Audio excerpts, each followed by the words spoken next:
L'écrivaine Kenizé Mourad évoque avec nous l'influence de l'islam sur la vie des femmes musulmanes et leur avenir.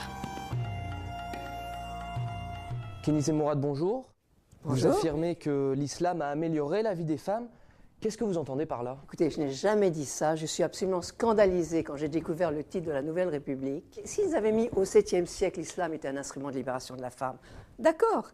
Mais ils disent maintenant l'islam est aujourd'hui un instrument de libération. Donc c'est non seulement sorti du contexte, c'est dire le contraire de ce que je dis. Le Coran, est-ce qu'il demande à la femme de porter le voile? Non, absolument pas. Ça, ce sont des mauvaises interprétations qui ont été faites au cours des siècles. Il y a 2 versets dans le Coran simplement qui parlent du voile ou des étoffes. En fait, l'un dit que la femme doit se revêtir d'une mante et l'autre parle des étoffes pour dissimuler les formes. C'était une façon de faire la différence entre les femmes dites respectables et les esclaves où, à l'époque, les hommes avaient le droit de les aborder comme ils voulaient. Mais il n'est jamais fait mention de fichus sur les cheveux ou de voile, ou bien évidemment jamais le visage caché. Ça n'existe pas. Ça, c'est une coutume tribale, bédouine d'Arabie Saoudite.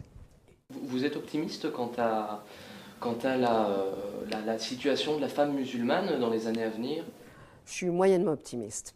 Parce que, hélas, il y a pour des raisons politiques des groupes qui se servent de l'islam pour des raisons politiques en réalité, et donc des groupes extrémistes, et on sait que toujours ce sont les extrémistes qui parlent le plus fort, qui n'hésitent pas à utiliser la violence contre les femmes, contre les hommes, contre n'importe qui.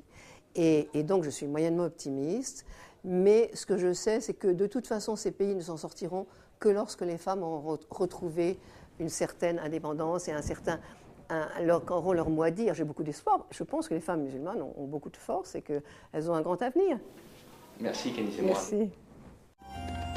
Depuis près de 20 ans, Taslima Nasrine est poursuivie et menacée par les intégristes musulmans, mais elle continue de se battre pour la liberté des femmes. Une horde d'hommes en furie. Au fond, une femme apeurée. Nous sommes en 2007 en Inde. Taslima Nasrine, écrivaine et féministe, est attaquée par des intégristes religieux. 4 ans plus tard, elle ne baisse pas les bras et continue de défendre les femmes opprimées par toutes les religions.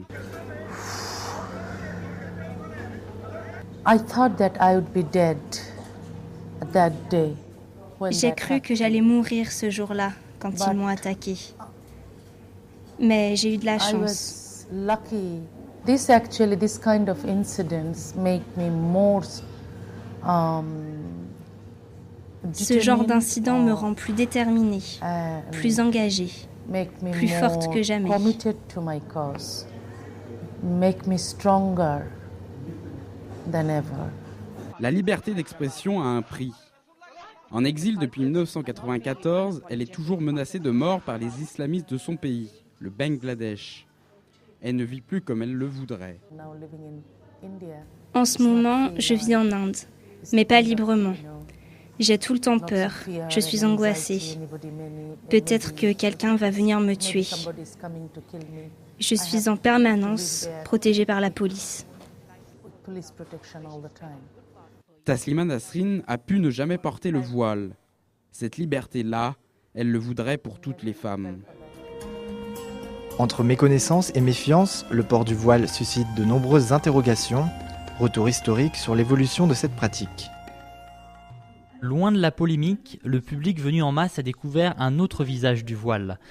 Bien avant d'être associé à l'islam ou à une quête personnelle, il fut longtemps un ornement ou permettait de distinguer les catégories sociales. C'est un vêtement qui va marquer un statut social, c'est-à-dire que les femmes qui travaillent sont moins voilées autrement ou pas du tout voilées d'ailleurs. Et en accédant à un meilleur statut social, eh bien, on peut se mettre à porter le voile. Aujourd'hui, le voile suscite d'autres regards. En Angleterre, les signes vestimentaires sont autorisés, mais dans l'Hexagone, le sujet est plus épineux. Déjà, au début du XXe siècle, la France tente de dévoiler les femmes, sans y parvenir. Ça a été une espèce d'électrochoc de voir des jeunes filles qui prétendaient à la fois à une forme de modernité par l'école, à une forme d'ascension sociale par l'école, et en même temps maintenir le port du voile. L'Angleterre n'a jamais légiféré sur la question. En France, 2 lois ont relancé le débat, en 2003 puis en 2011, une controverse inexistante outre-Manche. L'historienne franco-tunisienne Sophie Bessis est devenue une figure incontournable de la révolution en Tunisie, portrait d'une femme engagée. À la fois dedans et dehors, Sophie Bessis est une femme entre deux rives. Engagée là-bas, militante ici, l'historienne affirme haut et fort ses convictions, partout où elle se trouve. Je me définis d'abord personnellement comme quelqu'un de non-croyant, la première chose, et deuxièmement comme quelqu'un de partisan de systèmes politiques ancrés dans la laïcité. Je rentre régulièrement en Tunisie, là les derniers mois c'est pas pareil évidemment, donc je me suis fixée à Paris, je suis une très nomade mais c'est ma base. Après avoir dénoncé le régime de Bourguiba, Sophie Bessis s'est intéressée aux femmes des pays arabes. Elle a recueilli leurs mots, des mots précieux. La question des femmes est une grille de lecture absolument essentielle pour comprendre et pour entrer dans une société. À l'AFIDH, son amie Khadija Cherif la connaît depuis bientôt 30 ans. D'abord, c'est une fille brillante, c'est une vraie militante, fidèle toujours à ses principes, c'est une vraie battante.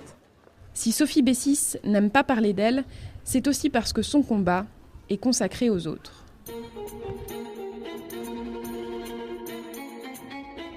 Aujourd'hui, Pierre Nora, président de cette 14e édition du festival, animera la conférence de clôture autour du thème « L'histoire au péril de la politique ». Attention, l'entrée est gratuite, mais les places seront chères. À 11h30, au cinéma Les Lobbies, projection de 5 courts-métrages relatant plusieurs destins de femmes au cœur de différentes villes d'Orient.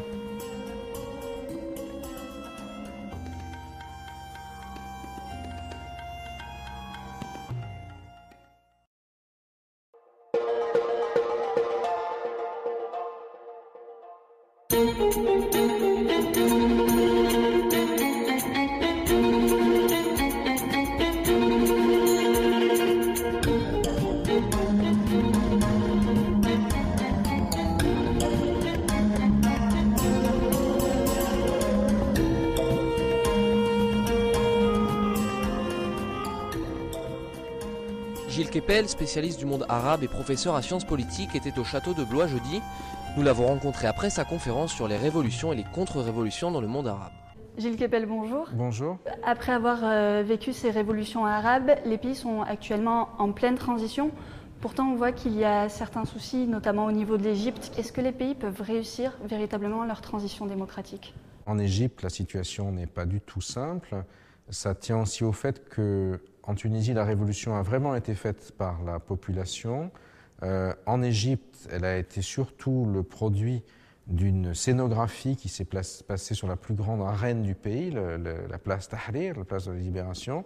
Mais le pouvoir reste aujourd'hui en Égypte essentiellement sous le contrôle du Conseil suprême des forces armées. Est-ce qu'il n'y a pas une crainte quand même que les intégristes religieux prennent le pouvoir et aient envie de revenir en force ? C'est bien sûr aujourd'hui l'une des inquiétudes, c'est que les mouvements radicaux ne puissent imposer leur agenda. Toute la question, par exemple, à propos de l'incendie du cinéma qui a donné le film Persépolis à Tunis, dans quelle mesure est-ce qu'au contraire ça va faire peur à une partie de l'électorat qui va voter pour les partis laïcs pensant que la venue des islamistes, ça se traduira par la dictature, ou au contraire, est-ce que c'est le début d'un rapport de force ? Est-ce que d'autres pays peuvent se réveiller un peu plus ? Le Maroc est en train d'essayer d'éviter la révolution en favorisant une évolution démocratique, c'est-à-dire avec un Premier ministre qui serait responsable devant le Parlement et non plus devant le roi. Dans les pays du Golfe, c'est très corseté et verrouillé, mais par exemple au Koweït aujourd'hui, il y a des mouvements en ce sens. Et donc, de toute façon, la machine du changement dans le monde arabe s'est mise en œuvre et on ne sait pas où elle va aboutir, mais elle ne va pas s'arrêter tout de suite. Jeudi soir, le film de Mourad Benchek, Plus jamais peur, a ouvert le cycle cinéma des rendez-vous de l'histoire, chronique de la révolution tunisienne qui a lancé le mouvement de liberté qui touche les pays arabes. Il a attendu le départ de Ben Ali pour prendre la caméra. Mourad Benchek, réalisateur tunisien, retrace les premiers jours de liberté de son pays avec 3 des acteurs d'un printemps arabe entré dans l'histoire. Le 14 janvier, au fait, est la journée où j'ai pu récupérer pleinement ma citoyenneté. Et à partir du moment où j'ai récupéré cette citoyenneté, je n'avais plus qu'une seule urgence. Une urgence que je pourrais qualifier de viscérale, celle de raconter. Lui qui n'avait jamais voté attend désormais les élections du 23 novembre, les premières élections libres en Tunisie depuis l'indépendance du pays en 1956. C'est un véritable tournant. Il y a un édifice énorme à construire. Aujourd'hui, nous pouvons commencer à mettre les premières pierres. Mourad Benchek croit en l'avenir de son pays, car aujourd'hui, la peur en Tunisie a disparu. L'important, c'est que la peur de dire non ne revienne pas. Ça ne sera plus jamais comme avant. Révolution, renaissance, les termes se multiplient pour qualifier les événements actuels dans le monde arabe. Petite mise au point avec le professeur Jean-Pierre Filliu. Quand les journalistes parlent de révolution, l'historien Jean-Pierre Filliu, lui, préfère le terme de renaissance, en référence à la Narda qui secoue le monde arabe à la fin du XVIIIe siècle. La première renaissance arabe, la Nahda comme on l'a décrit, son événement fondateur, c'est l'expédition de Bonaparte en Égypte en 1798, qui est à la fois irruption occidentale, irruption armée, mais aussi défi de civilisation. Cette première renaissance prend fin avec la Seconde Guerre mondiale. Celle d'aujourd'hui renoue avec ses envies de liberté et tente d'en accomplir les promesses. Mais le peuple y parviendra-t-il ? On a une jeunesse d'une centaine de millions de femmes et d'hommes qui est la plus éduquée de l'histoire du monde arabe. On n'avait jamais eu cette masse critique énorme pour soutenir la première Renaissance, qui était au fond le fait d'élites et d'une diaspora cosmopolite de jeunes et de moins jeunes diplômés. Jean-Pierre Filliu est confiant, les régimes totalitaires tomberont les uns après les autres. Pour lui, dans 10 ans, les peuples arabes auront repris leur destin en main. Un petit creux en fin de journée. Pour rester dans le ton, vous aurez le choix, car à Blois, plusieurs restaurateurs vous proposent des repas autour du thème de l'Orient. 2 crevettes, 2 fricandeaux, 3 cendres, un poulet et 4 orients. Oui. La découverte de l'Orient, pendant ces rendez-vous de l'histoire, passe aussi par l'assiette. Comme 8 autres restaurants blésois, le Monarque propose jusqu'à dimanche un menu thématique autour de l'Orient, lors de dîners historiques. Une invitation au voyage à bord d'un célèbre convoi. On a voulu, plutôt que de s'arrêter à une ville, prendre l'esprit un petit peu d'un train mythique, parce que beaucoup de gens connaissent l'Orient Express, et puis de faire un petit peu les étapes qu'il faisait à l'époque. Donc on a 2 plats turcs, une entrée et un dessert turc, on a un plat hongrois, et après un autre dessert qui était servi en 1884 à bord de l'Orient Express. À l'époque, le train de luxe traverse l'Europe, de Paris à Istanbul. 2 siècles plus tard, en dehors des wagons, ces plats séduisent toujours. C'est une ambiance turque, on a commencé avec des crevettes à la nage façon turque, c'est très très bien, c'est très bon. J'aime bien la cuisine orientale, je me suis dit tiens pourquoi pas, j'aime bien le sucre, je peux pas... et puis les épices. Voyage des saveurs, au fil du temps, l'Orient Express n'attend plus que ses nouveaux voyageurs.